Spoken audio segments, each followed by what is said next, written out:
Hello and welcome. Well, this week I thought I would make a sourdough loaf. So those of you who've watched me before, my name is Sam and I'm a nutritional therapist, and my aim is to help women in their mid-years, at perimenopause and menopause, get through to their older years and beyond as painlessly and easily as possible. And so I like to share a few things with you that I like to do and things that I look forward to doing, and some of the changes I make. And a number of years ago, 2014, I gave up gluten. Not that I knew that I was responding to gluten, because I didn't, but I knew that gluten containing foods were the ones that were upsetting my system. I used to get loose bowels, we'll put it that way. So it all started a long time ago. When I was still a student, I was working with a few clients. We did it as part of our clinical practice. And I'd asked a couple to give up gluten-based products because of certain things they were experiencing with their health. And there's a link to rheumatoid arthritis for one. I can't remember what the other person had, but anyway. And I thought, as part of that, I really ought to experience going gluten-free myself, so that I would understand the difficulties and challenges that any client would face if I asked them if they would do that. Because you need to appreciate the difficulties that people find when they're making changes, because they're not easy sometimes, and quite often making changes to our diet isn't easy. And when people are busy, it's even harder. So I wanted to see what it was like and what I could suggest to help people to sort of transverse or from gluten eating to non-gluten. And in doing that, after about 4 weeks, and I thought I'd do it for 4 weeks and sort of see how I did, and it went fine, and I'd got various changes in place and knew what to recommend. But I carried on for another couple of weeks, and I realised after that period that I was no longer having that urgent rush to the loo in the morning, which I used to have. My mother did. And I thought, is it related? And it turns out it was. So I realised that although I didn't think I had a problem with gluten, it was this underlying factor, or not gluten, but let's say gluten inclusive products. It could be another substance in there. I have never tested. So I have it's not an allergy, but it is a sensitivity to gluten inclusive products. But it could be fructanes in them. It could be something else. I've never found out, but I know when they're not in my diet, I'm much more at ease. And bloating went, actually. I thought I'd got this middle-aged kind of pooch coming. And is pooch the right word, or is that a dog? A little tummy, whatever the word is. I had this sort of tummy, and that went down. So the sort of bloating had gone. And I did really well for many, many years. And then last year, you know, the one thing I really missed was a piece of toast, that crunch. And I decided to look at trying spelt, because it has lower levels of gluten in it. So if that was the issue, maybe it wouldn't be so bad. And because sourdough is fermented, that can also reduce the fructanes that are involved as well. And fructanes are in various foods. So I thought I'd try it. And I now make once a week, sometimes twice a week, a organic spelt, a mix of wholemeal and white spelt sourdough loaf. And I seem to fare pretty nicely with it, but I can't eat too much of that. So there's still something going on, but I am able to eat that without having major disturbance to my digestive system. I'm always aware that gluten has been related to triggering the gut lining to open, and therefore things that we eat that should be passing straight through our system and out the other end could get across that gut barrier into the inner body and cause some sort of disruption. So I'm aware of that. So I'm kind of cautious with what I'm eating around it as well, so that I don't really upset my whole body and systems. But you know, it's about living life and enjoying it. So I'm going to show you this, and this video is going to be over 3 days, although it's in one video, because it takes 3 days in my book to make my sourdough. So the first thing I want to show you is today I'm feeding my starter. My starter, let's show you this, doesn't look very nice. This is Fred the bread. People give their starters a name, so mine is Fred. I had a grandfather called Fred, and he was a wonderful man, very reliable, steadfast, and I thought, and I want a reliable starter, so Fred the bread. And I always think of my grandfather when I do this as well, which is kind of nice. I don't think he'd be offended that I want to call my starter after him, but it doesn't look terribly nice, and it does split at times. So this is what's left in there from last time I made a loaf, and all I'm going to do is add 50 grams of flour and 50 grams of filtered water to this, and leave it out overnight so that it all starts to ferment. So when I open it, I'm not sure whether you'll be able to see, it's not really, no, it's not really split. Sometimes, I'm going to pour it all over the floor.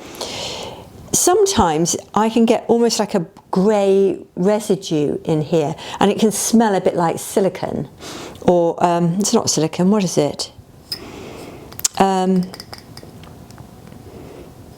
Sulphur is the word I'm after. It smells like sulphur, and it just means it's ready to be fed. Now this, I only made my last, or only fed this, what, Thursday, and baked a loaf yesterday, so it's normally a week later, and it does smell and it's ready, but I have done more than one loaf before in a week. So I'm going to feed him and show you how I do that, and then catch up again tomorrow with making the actual bread.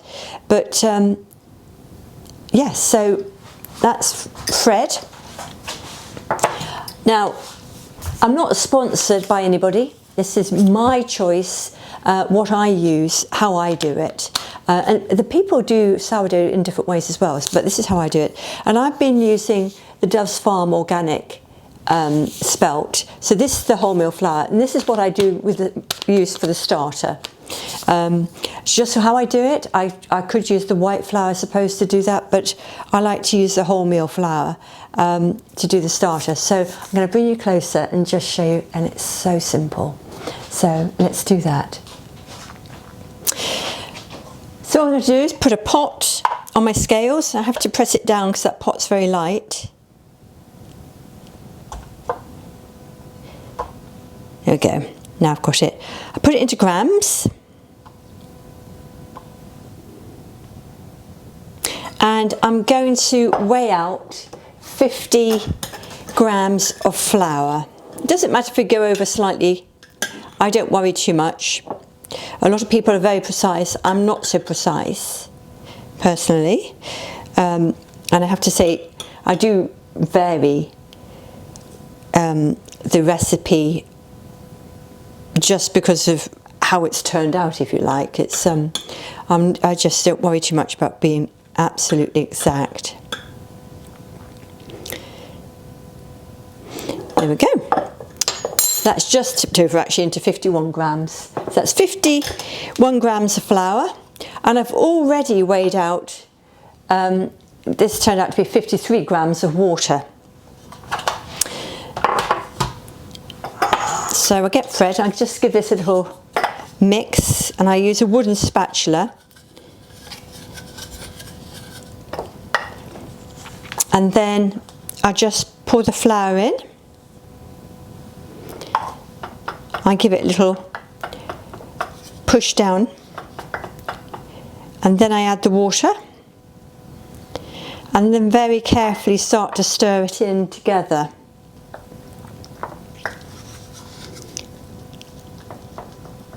Now I take the starter out of the fridge probably about an hour before I do this. I want Fred, the starter, to warm up, so he's active. I don't know whether it really matters, but that's what I do.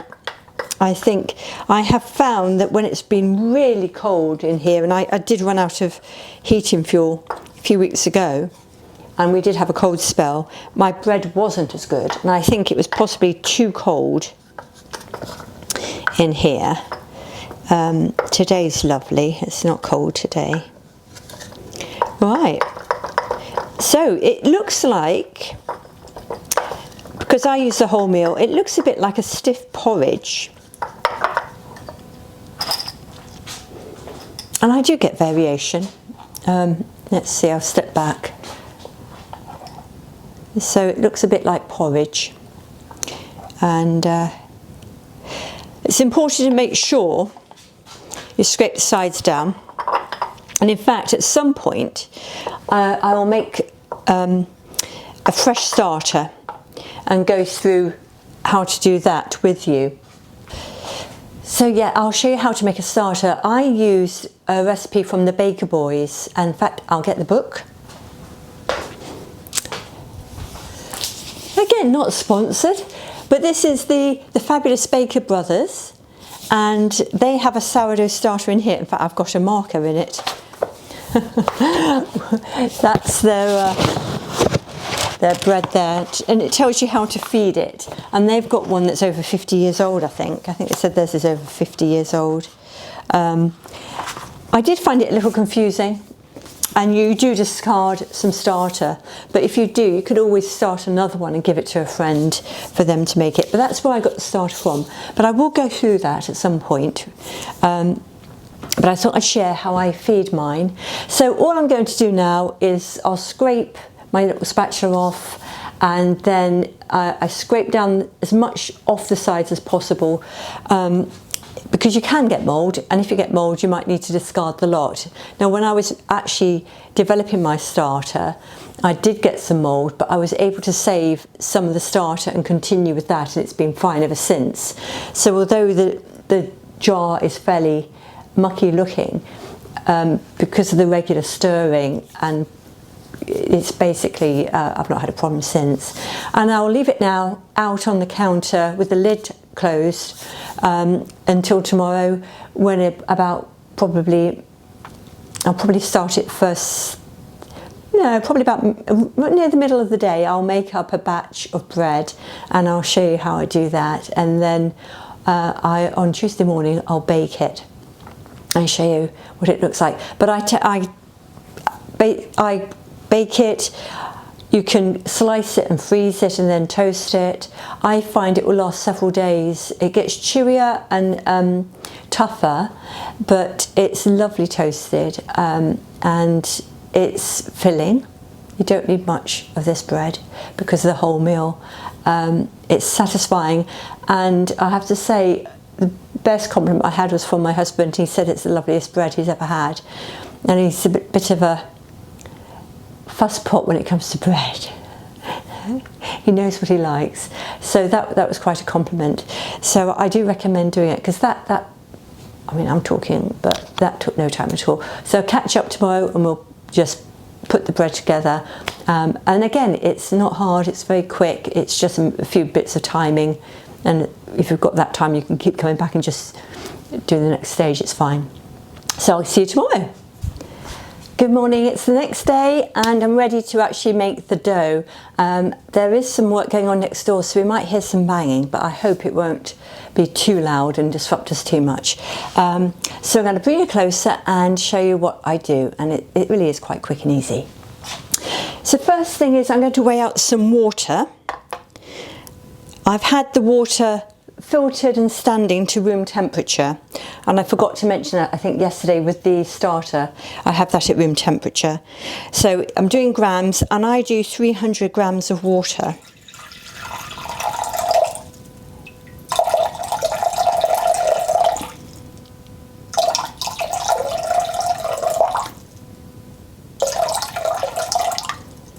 And close.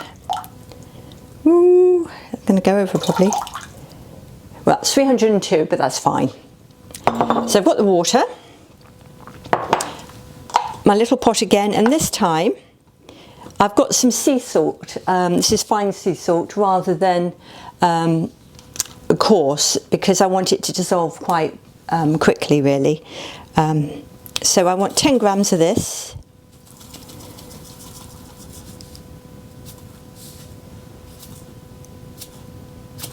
There we go, 10 grams of sea salt. And then I start weighing out the flour. Now, as I mentioned yesterday, I use spelt, and I like to use the organic spelt, and I've got the white and the wholemeal. So I'm going to do about 220 grams of the white flour.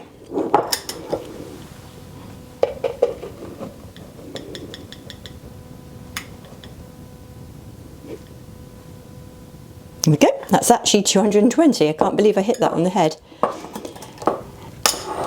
And then I'll do about 300 grams of the wholemeal. If I go over a bit, that's not a problem, but about 300. So I get about 520 grams.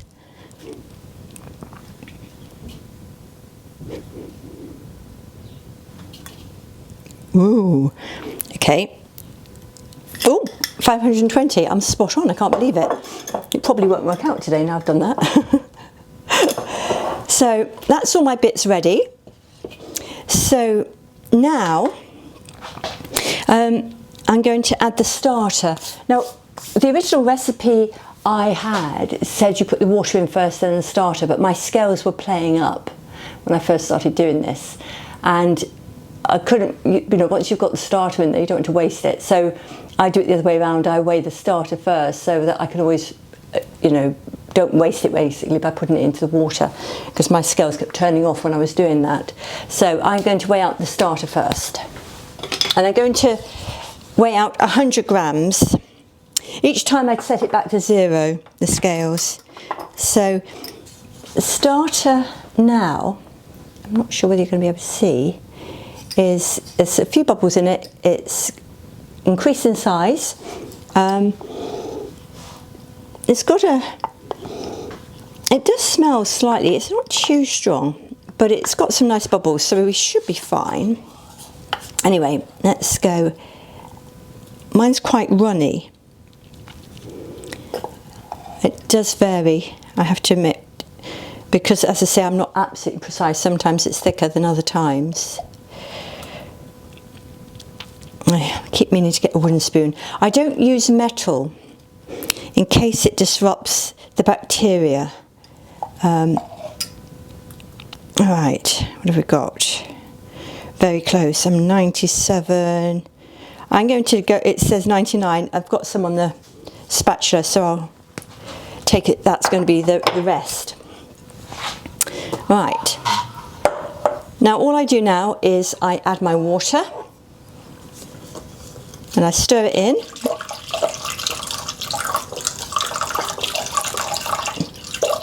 And I rinse off the spatula at the same time to get all that starter off it.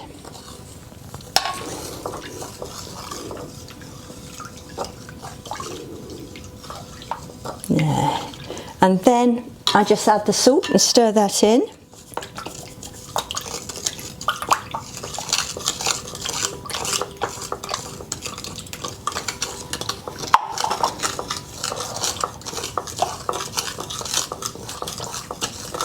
That's it. And then I start adding the flour. Now I haven't stirred the flour together, you can do, but I don't bother.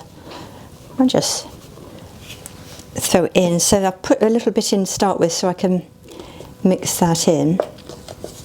I have washed my hands because although I know some people with certain flours, they can just stir it through, I find it gets very thick and I need to get my hand in to get it all mixed together. There we go.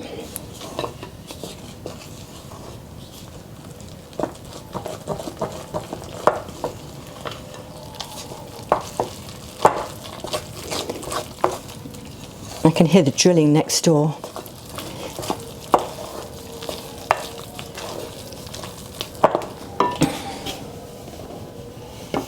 Let's put it all in.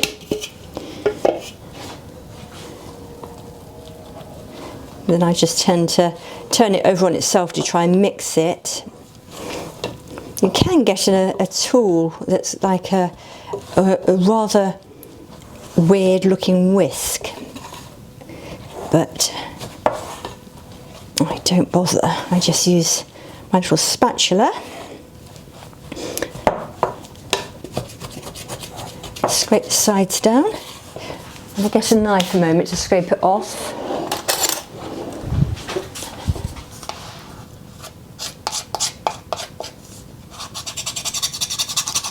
And I recommend you do this and don't just put it in the sink to clean, because it could end up blocking the sink, so I scrape it off. Right, now hands going in, just to get it all mixed in. So I turn it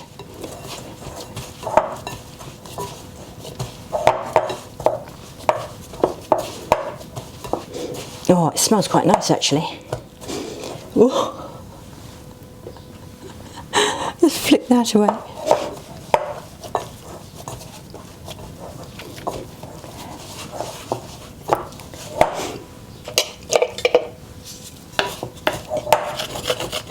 I'm glad this smells quite good, because the dogs don't. I've just been for a walk with the dogs, and one of them has clearly rolled in something unpleasant, so I've got to sort her out in a minute. But I thought I'd make the bread first. Right, it's another bit on the bottom that's stuck. Let's get that.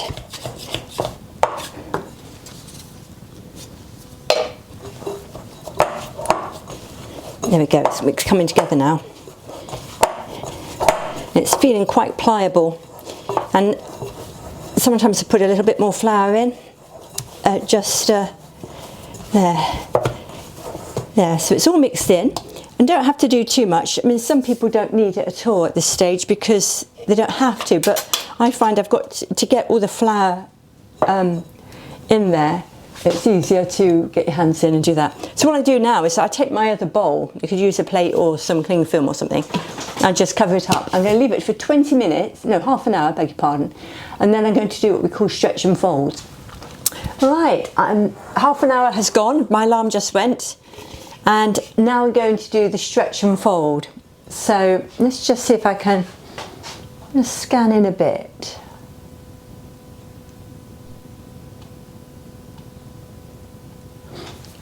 So my dough has actually expanded already. So all I'm going to do is get the edge here, pinch it and pull it up and fold it over.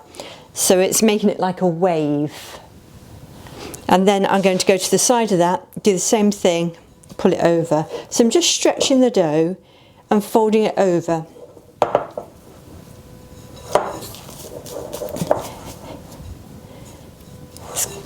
This is quite nice doing this, and I just tuck it back inside itself. So I just push it back in.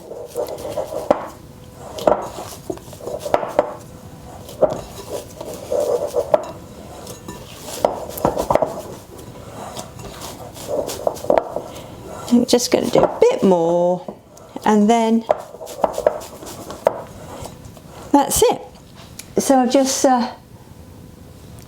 taken pieces and folded it over, and I'm going to leave it again now for 20 minutes, and then I'll come back and do it again. So 20 minutes passed, and I'm going to do exactly the same again. That's how it's looked. It's sort of flattens out and spreads a bit. So we're basically, with the stretch and fold, I think we're encouraging the elasticity of the gluten and also adding in air, I believe. But I don't know for certain. I just know this is what one does. And it's getting thicker. It was quite loose earlier, but now it's getting thicker, and the stretching is harder. See, I'm wiggling it to get the stretch. Oops, that one I've pulled off, and I'll just do that one's a nice stretch.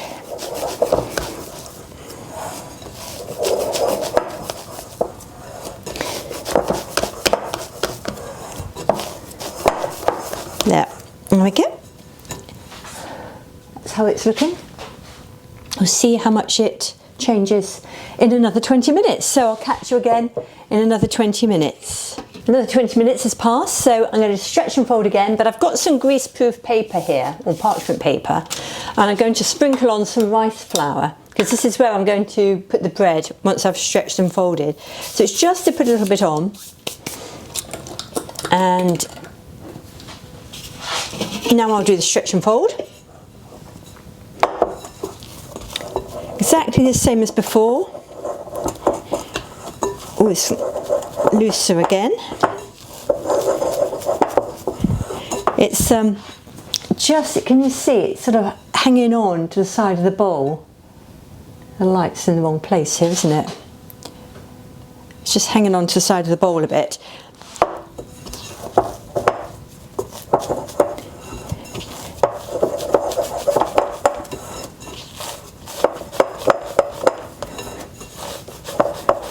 There. And now, having done the stretch and fold several times, it's become quite smooth in texture. So it's all been sort of mixed in nicely.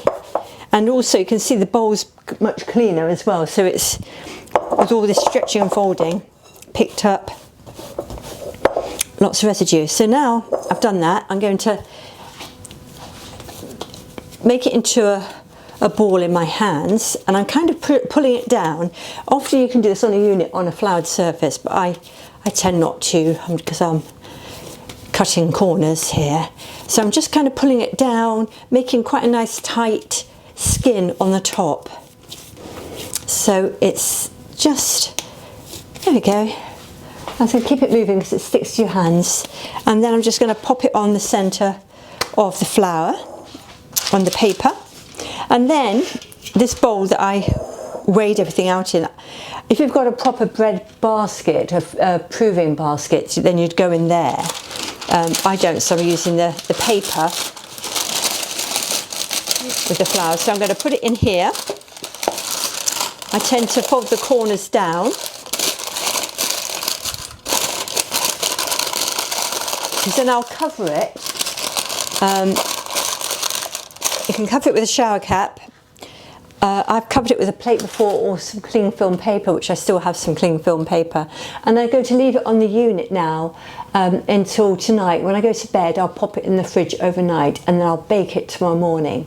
So when I go to bake it, I'll show you what I do for the baking process in the morning.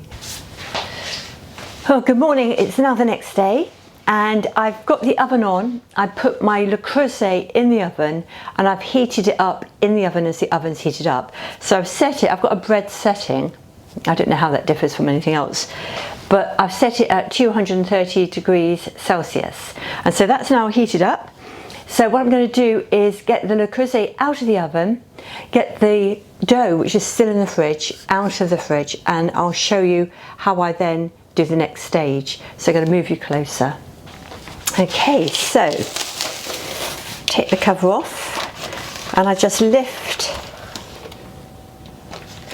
the dough out. As you can see, mine's quite flat. Now spelt does, sorry about that. No, quiet, Lulu. Girls, quiet. Sorry about the dogs. It's gone quite flat, but all I do is I take it off, and I then turn it in on itself to make an oblong. This hasn't gone quite as well as normal. And then I do a score down the side. Now, different dough types behave differently. And as my Le Creuset is a long one, let's bring this over. That's my Le Creuset. I'm just going to pop that in. I think it looks a bit long for this actually today. It did a spread there rather. Right. I tuck the paper inside, and I'm going to pop that in the oven. That's going to go in for 25 minutes, and then I'm going to take the lid off and turn it down to 220 and leave it for another 25 minutes. So I'll see you once it's baked. So yes, what I wanted to say was, being wholemeal and spelt, I don't get such a good rise as if it was just white, and that's something to keep in mind. So I do an oblong loaf because my Le Creuset is that shape, but other people do a round one, and it doesn't matter. This one seems to have collapsed in on itself a bit today. It seems a bit too moist, but we'll see how it comes out. Yeah, I don't know until it's baked. I've had 2 failures, 2 consecutive weeks, and although I baked it for the same amount of time, it wasn't quite cooked fully inside, but it was okay for toast.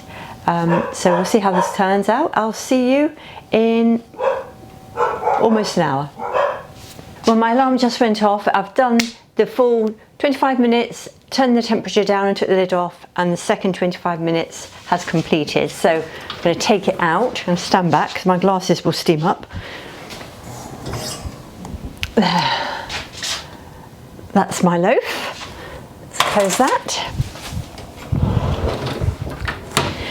One thing I didn't mention was a lot of people tend to put ice cubes in between the paper and the Le Creuset, whatever sort of cast iron, Dutch oven sometimes it's called, that they use, and that steam helps the crust. I don't bother with that. I don't have ice cubes on hand per se, but yeah, some people do that. Right, I'm going to get across so I can lift it out without burning my hands. Right,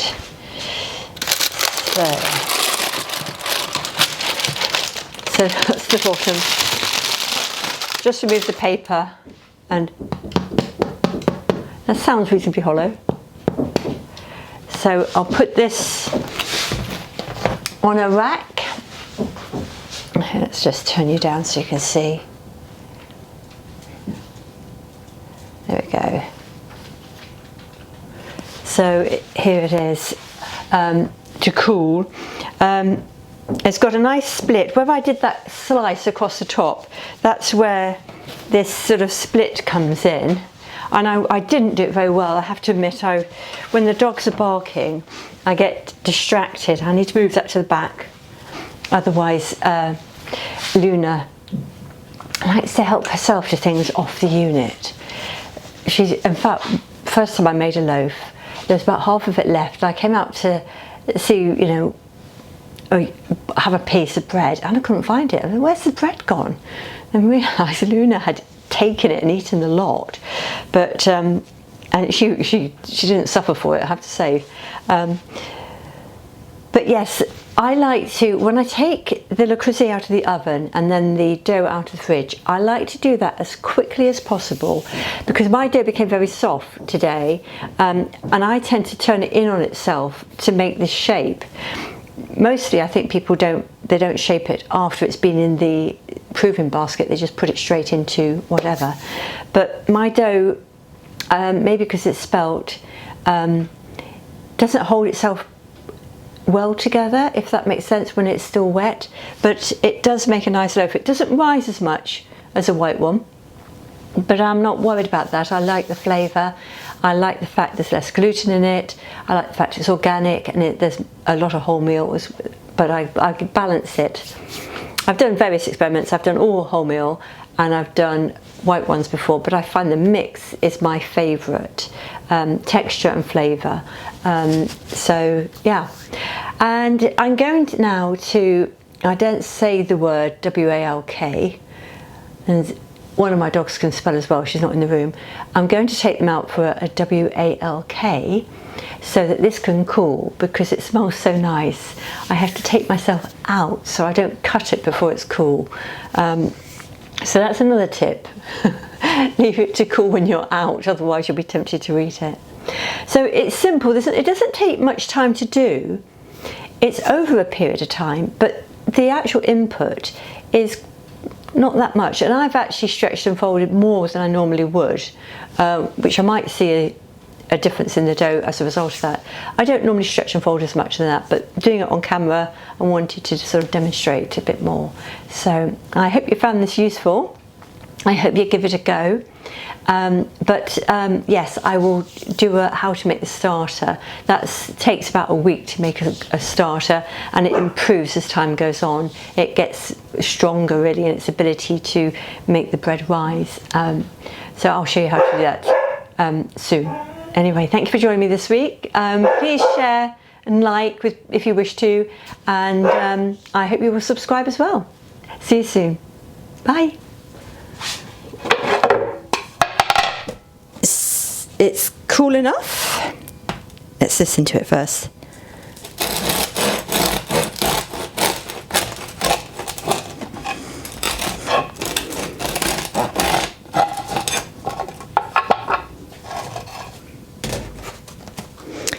And it's a bit flatter than I'd like, but there's the crumb structure. There's a few air holes. So, right, now it's quality control time. Let's see. You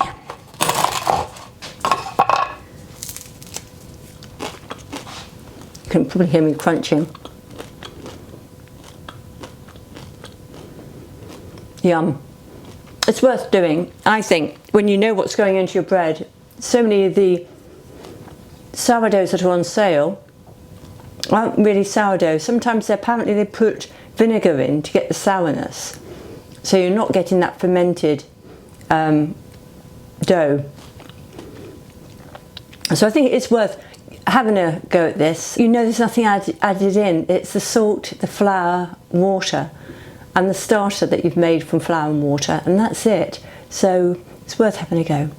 Thank you for joining me. See you soon. Bye.